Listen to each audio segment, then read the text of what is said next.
This Week in Connecticut with Dennis House starts now. Welcome to This Week in Connecticut. Greetings, everyone. I'm Dennis House. Today, our exclusive interview with an embattled politician, also an immigrant success story, the race for Congress, and we'll meet a future generation of Connecticut leaders who are still in elementary school. I tell people where I live and they laugh and they say, "Are you involved in that mess?" Financial irregularities leave a city divided. Everybody's little fingers in the cookie jar. You got caught. As you know, some townspeople have called for you to resign. What is your response to them? A small business honored. I believe on the hands-on and do the job as well as it can be done. I learned through these years in the industry that that's the only way that can be done. And the races for Congress are heating up. But can a Republican beat a longtime incumbent? Well, I think that if you look at the handling of our recent economic crisis, I think that he's been missing in action. And a big moment for Connecticut's kid governor. What do you think of this place? Amazing, really. It's so decorative, and I really think it gives that old feel in a good way.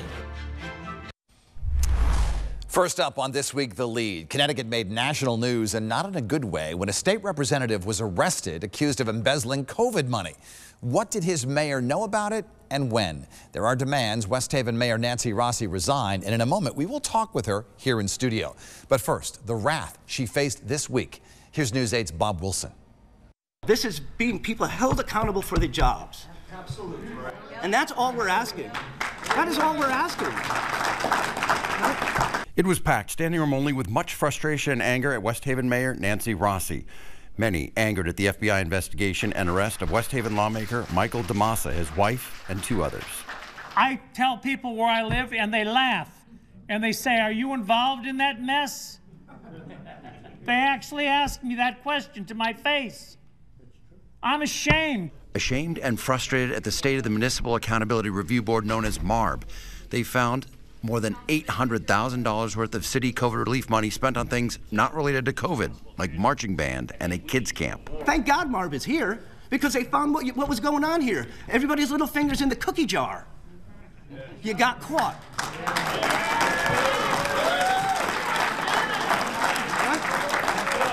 Others spoke with a quiet voice, but had the same message. We have to begin healing. We have to begin moving forward. We're not going to move forward until there's major change. So again, I ask for your resignation. You cannot fumigate a house till you take the trash out. And we need all the trash out.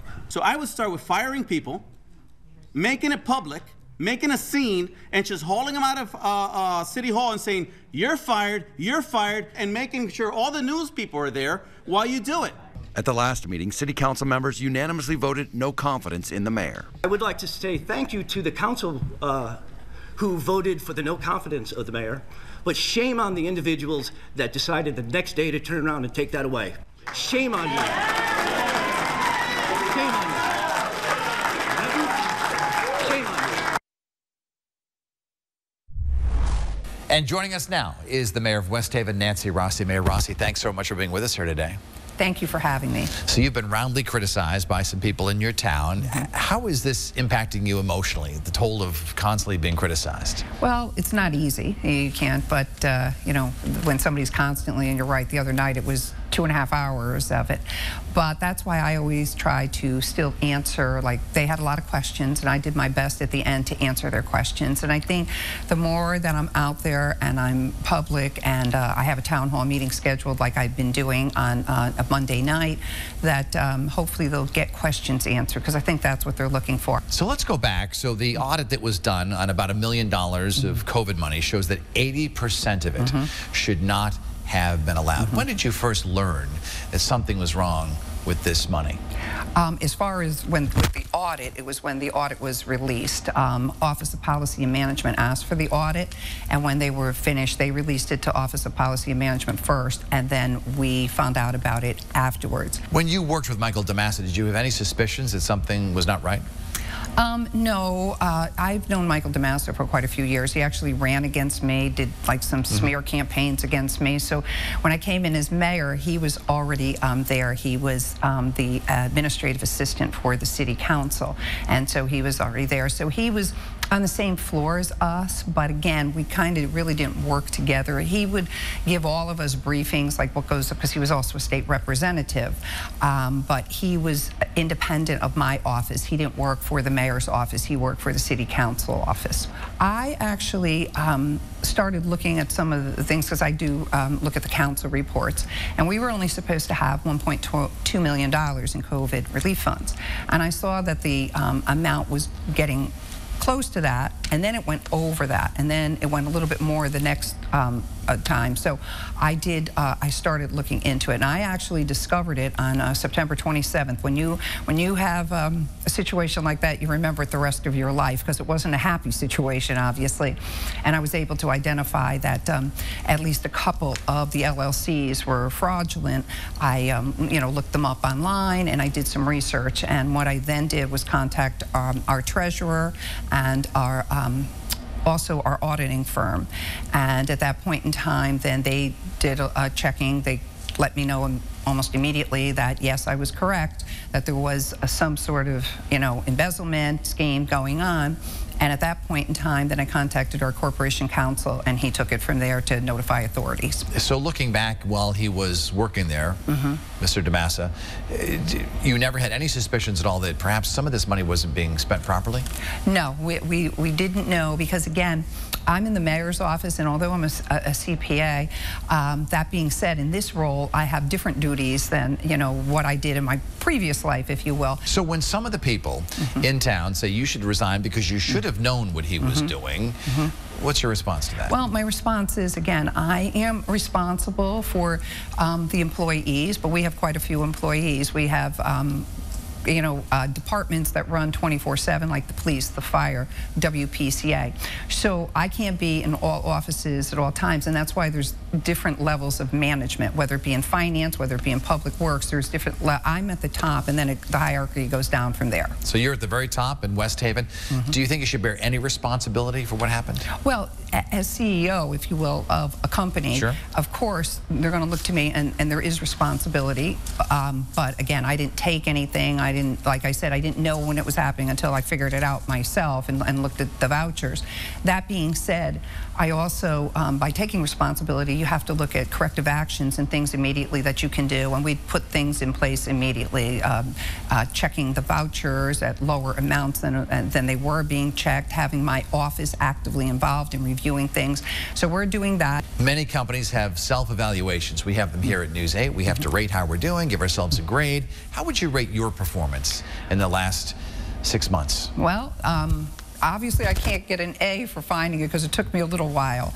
But I would say that I think I held my own, and as soon as I did find it, I took the immediate action. I didn't sit and wait, and I notified the proper authorities.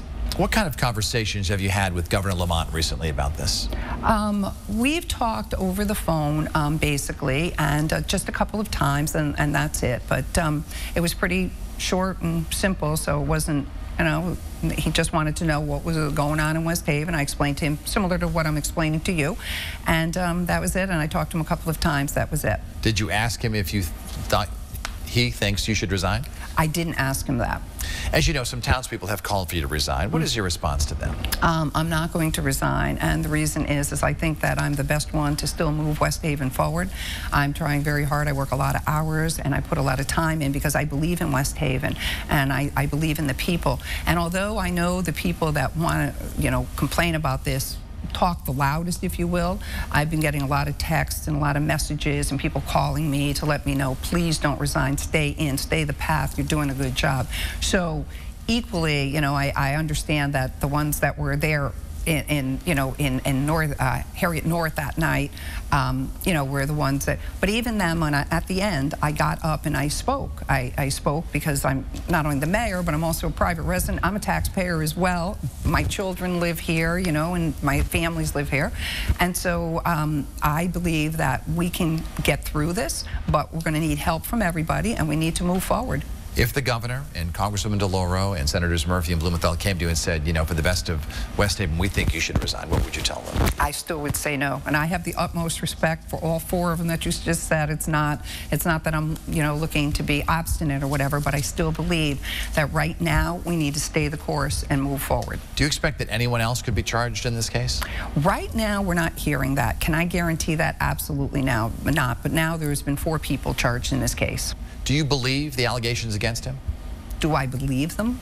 Well, it's not for me to decide, but I know money's missing and I know things happen, and I'll say allegedly. I mean, I have to believe that the FBI did a thorough investigation before anybody was arrested. You must be angry at him, though, for yes, no. What he allegedly did? He lives down the street from me, too, so I'm definitely angry.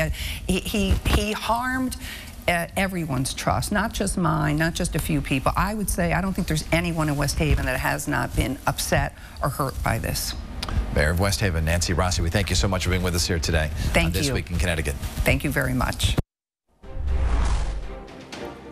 A big honor for a local small business. We'll meet the man who came to Connecticut from the Greek Isle of Crete and now runs a popular restaurant here in our state.